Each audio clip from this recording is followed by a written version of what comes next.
Nah, saatnya kita membahas untuk hasil dari kegiatan 4. Tadi di kegiatan 4 diminta untuk menganalisis bagaimanakah gaya tulisan dan juga gaya bahasa yang ada pada artikel ilmiah.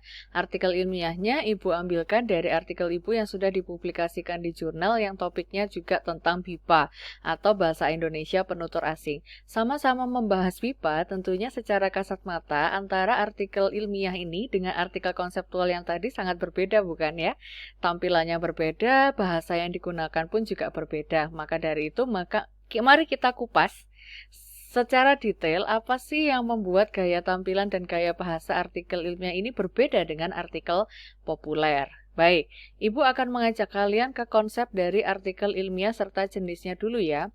Bahwa pada dasarnya artikel ilmiah itu ada dua jenis, yang Ibu tampilkan tadi itu adalah artikel penelitian, yaitu karya tulis yang memang merupakan hasil penelitian, kemudian ditulis dalam bentuk artikel dan diterbitkan di jurnal.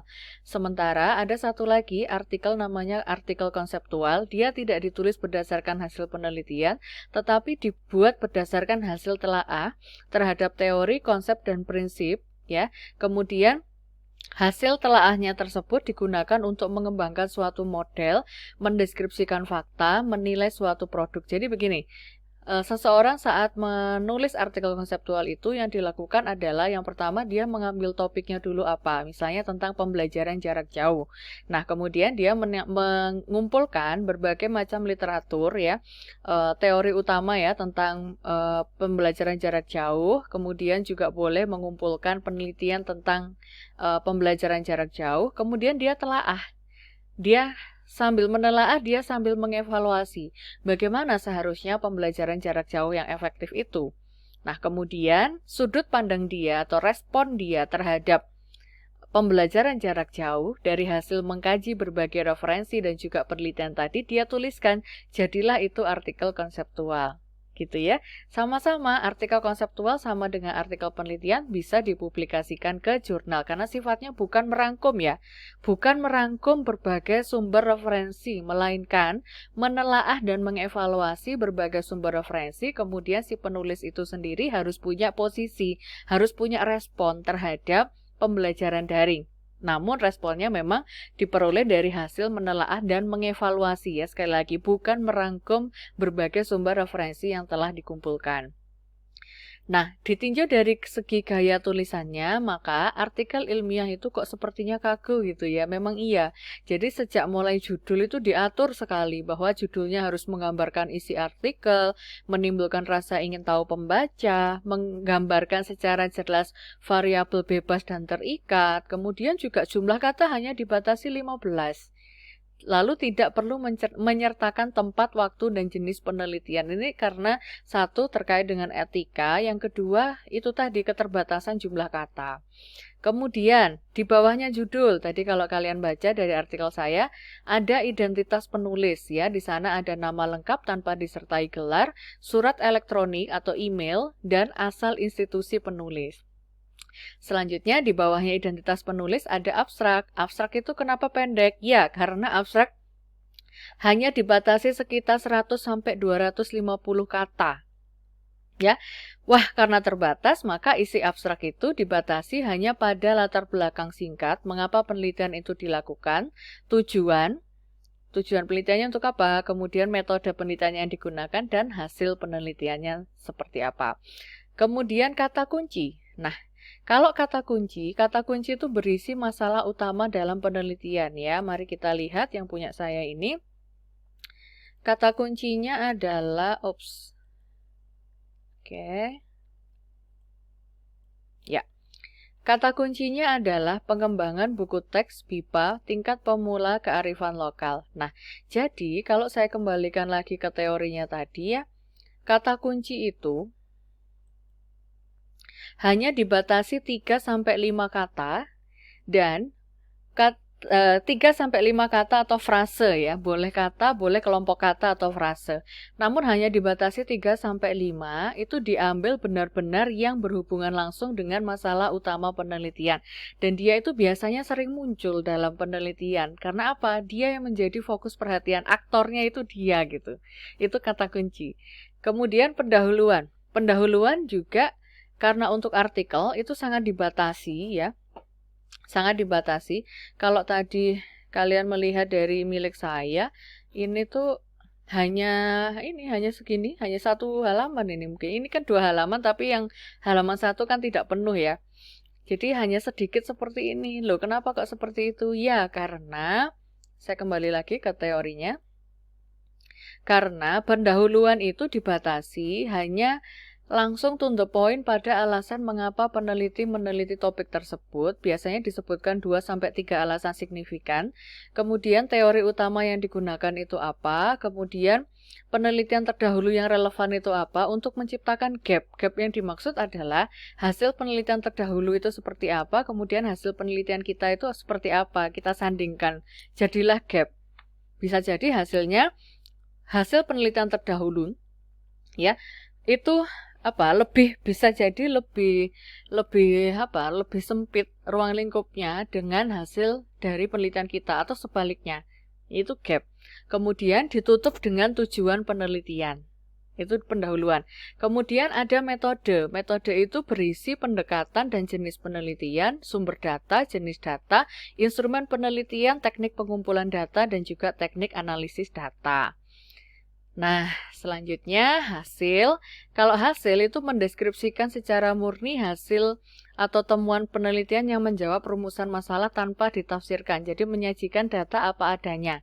Ya, kemudian penafsiran itu dilakukan. Penafsiran terhadap hasil penelitian itu dilakukan di bagian pembahasan. Apa yang dimaksud dengan menafsirkan? Yang dimaksud dengan menafsirkan adalah kegiatan menyandingkan, mengevaluasi hasil penelitian kita dengan teori yang sudah relevan, hingga menempatkan kita sebagai penulis pada posisi hasil penelitian kita itu mendukung teori yang sudah ada, memodifikasi, atau bahkan menolak, karena kita menghasilkan teori baru. Nah, itu yang dimaksud dengan kegiatan menafsirkan. Ya, itu adanya di pembahasan. Kemudian setelah itu ada simpulan dan saran. Simpulan dan saran itu ya, ini sekaligus untuk menjawab ya bedanya simpulan dengan rangkuman tadi ya. Jadi sama dengan artikel populer. Kalau rangkuman itu berarti penulis mengambil garis besar isi dari bagian pendahuluan, garis besar isinya apa, terus metode, garis besar isinya apa, hasil, habis itu pembahasan. Nah, itu yang diambil. Itu namanya rangkuman. Nah, kalau simpulan tidak begitu. Jadi simpulan itu berisi pernyataan-pernyataan penting yang diperoleh dari bagian hasil dan pembahasan. Tapi tidak diambil semuanya. Kita harus ambil yang sesuai dengan jawaban terhadap rumusan masalah. Itulah simpulan dalam artikel ilmiah penelitian. Lalu, saran itu berisi rekomendasi kepada pihak-pihak tertentu yang berhubungan dengan isi simpulan. Ya, lalu di bawahnya saran ada ucapan terima kasih. Ini berisi ucapan terima kasih kepada pihak-pihak tertentu yang menjadi sumber data mungkin atau yang menjadi sponsor. Kalau penelitian kita didanai oleh sponsor ya. Kemudian di bawah ucapan terima kasih ada referensi. Referensi di sini berisi seluruh identitas lengkap dari sumber-sumber yang kita citasi. Seperti itu. Nah, pertanyaannya adalah apa bedanya tampilan isi atau gaya tulisan ya artikel ilmiah penelitian tadi dengan yang konseptual, mengingat yang konseptual ini ditulis bukan berdasarkan hasil penelitian. Nah, bedanya seperti ini. Jadi untuk bagian judul ya, itu bedanya dengan artikel penelitian tadi adalah dia tidak ada variabel bebas dan terikat. Namanya juga bukan penelitian gitu kan. Tapi menggambarkan isi artikel ini masih sama dengan yang artikel penelitian tadi. Menimbulkan rasa ingin tahu pembaca juga masih sama. Ya, bedanya hanya tidak ada variabel bebas dan terikat. Lalu di bawah judul ada identitas penulis, ini masih sama. Kemudian abstrak ya, di bawah identitas penulis ada abstrak. Isinya berisi ringkasan isi artikel ya. Ini sedikit berbeda dengan yang artikel ilmiah penelitian tadi. Kemudian kata kunci ini masih sama ya dengan yang artikel penelitian tadi, jadi berisi masalah utama yang sedang dikaji. Untuk tahap pendahuluan ini juga isinya masih sama dengan yang artikel penelitian tadi, yaitu langsung ke latar belakang mengapa mengkaji topik tersebut, kemudian teori utama yang relevan, diakhiri dengan rumusan singkat. Ya. Kemudian, nah ini bedanya lagi. Habis pendahuluan tidak ada metode, tetapi langsung ke hasil penelitian. Hasil ini berisi deskripsi murni hasil kajian, fakta, konsep, prosedur, atau prinsip. Jadi, hasil dia melakukan evaluasi dan tafsiran terhadap berbagai macam referensi terkait dengan objek yang sedang dikaji. Kemudian, untuk pembahasan, ini berisi tafsiran terhadap hasil dari kajian tadi. Jadi bukan mengulang kembali subbab hasil tapi dengan kalimat yang lain ya, tetapi menafsirkan hasil kajian tadi untuk dikaitkan dengan teori-teori yang relevan atau yang sudah ditelaah sebelumnya. Kemudian di bawah pembahasan ada simpulan dan saran. Untuk simpulan ini isinya masih sama dengan yang di artikel ilmiah penelitian tadi, yaitu berisi pernyataan-pernyataan penting yang diperoleh dari hasil kajian dan juga pembahasan. Untuk saran adalah berisi rekomendasi kepada pihak-pihak tertentu yang merasa mendapatkan manfaat dari simpulan hasil artikel konseptual tersebut. Dan di bawah simpulan dan saran langsung referensi ya, jadi tidak ada ucapan terima kasih tetapi langsung ke referensi yang berisi identitas lengkap dari sumber-sumber yang tadi telah kita sitasi di dalam artikel konseptual tersebut.